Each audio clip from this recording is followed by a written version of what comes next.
கர்த்தருடைய பரிசுத்த நாமத்திற்கு மகிமை. இந்த காலையிலே உங்களை சந்திக்கிறது ரொம்ப சந்தோஷம். இயேசு கிறிஸ்துவின் இனிய நாமத்தில் உங்களை வாழ்த்துகிறேன். யோவான் 14ஆம் அதிகாரத்திலே 23வது வசனத்தை வாசிக்கிறேன். ஒருவன் என்னில் அன்பாயிருந்தால் அவன் என் வசனத்தை கைக்கொள்ளுவான். அவனில் என் பிதா அன்பாயிருப்பார். நாங்கள் அவனிடத்தில் வந்து அவனோடே வாசம் பண்ணுவோம். கர்த்தருக்கு ஸ்தோத்திரம். ஒருவன் என்னில் அன்பாயிருந்தால், ஆண்டவருடைய நாமத்திற்கு மகிமை உண்டாகட்டும். ஆண்டவர் சொல்லுகிறார், ஒருவன் என்னில் அன்பாயிருந்தால். நான் ஆண்டவரிடத்திலே அன்பாயிருந்தால், என் குடும்பம் அவரிடத்தில் அன்பாயிருந்தால், நீங்கள் ஆண்டவரிடத்திலே அன்பாயிருந்தால், ஒருவன், அங்கே ஆண்டவர் எந்த ஒரு தனி மனிதனையும் குறிப்பிடவில்லை, ஒருவன் என்கிறார். ஒருவன் என்னிடத்தில் அன்பாயிருந்தால் அவன் என் வசனத்தை கைக்கொள்வான். எனக்கு ஆண்டவர் மேல் அன்பு இருந்தால், நமக்கு ஆண்டவர் மேல் அன்பு இருந்தால், பிரியமானவர்களே, நாம் ஆண்டவரிடத்தில் அன்பாயிருந்தால், வேதம் என்ன சொல்லுகிறது தெரியுமா? அவன் என் வசனத்தை கைக்கொள்வான். ஒருவனிடத்தில் அன்பாயிருந்தால் என் வசனத்தை கைக்கொள்வான். கர்த்தருடைய நாமத்திற்கு மகிமை உண்டாகட்டும். கர்த்தர்ட்ட நம்ம அன்பா இருக்கிறோம்னா நாம என்ன செய்வோம்? வசனத்தை கைக்கொள்வோம். வசனத்தை கைக்கொள்வான். ஆண்டவருக்கு ஸ்தோத்திரம்.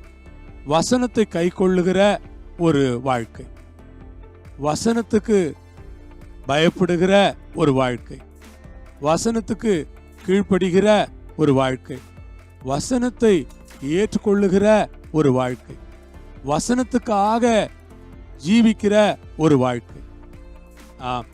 வசனத்தை கைக்கொள்வான். சொல்ற, என் வசனத்தை அவன் கைக்கொள்வான்ப்பா.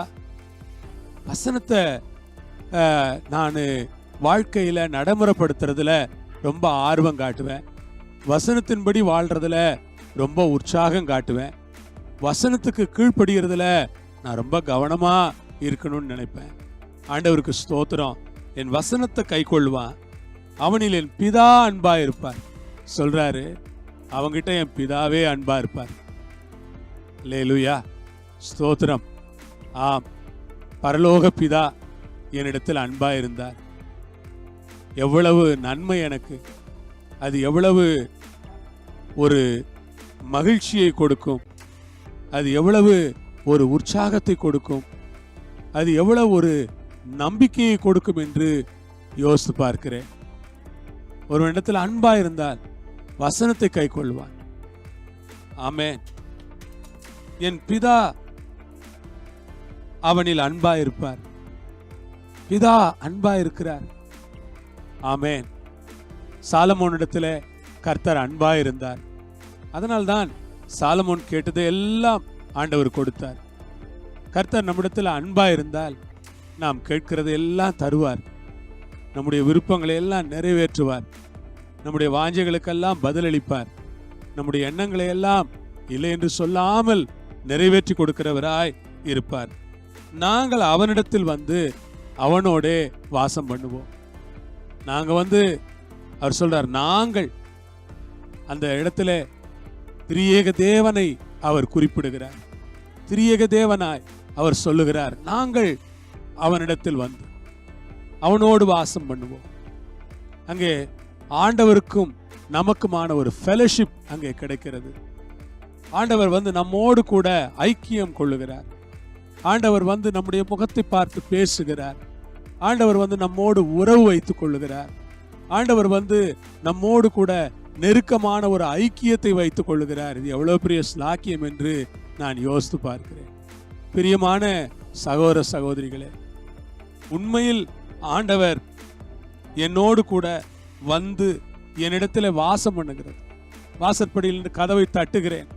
சத்தத்தை கேட்டு கதவை திறந்தால் அவனிடத்தில் வந்து அவனோடு வாசம் பண்ணுவேன். அவனும் என்னோடு வாசம் பண்ணுவான். அவனோடு கூட நான் போஜனம் செய்வேன் என்கிறார் ஆண்டவர்.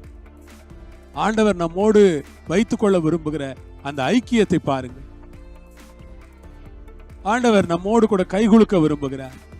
ஆண்டவர் நம்மோடு கரங்கோர்த்து நடக்க விரும்புகிறார்.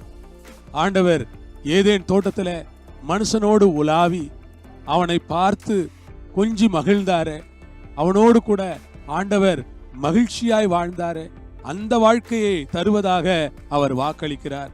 நாங்கள் அவனிடத்தில் வந்து அவனோடு வாசம் பண்ணுவோம். அல்லேலூயா. ஆண்டவர் நம்மோடு வாசம் பண்ணுவார். பரிசுத்தமுள்ள தேவன் நம்மோடு கூட வாசம் பண்ணுவார்.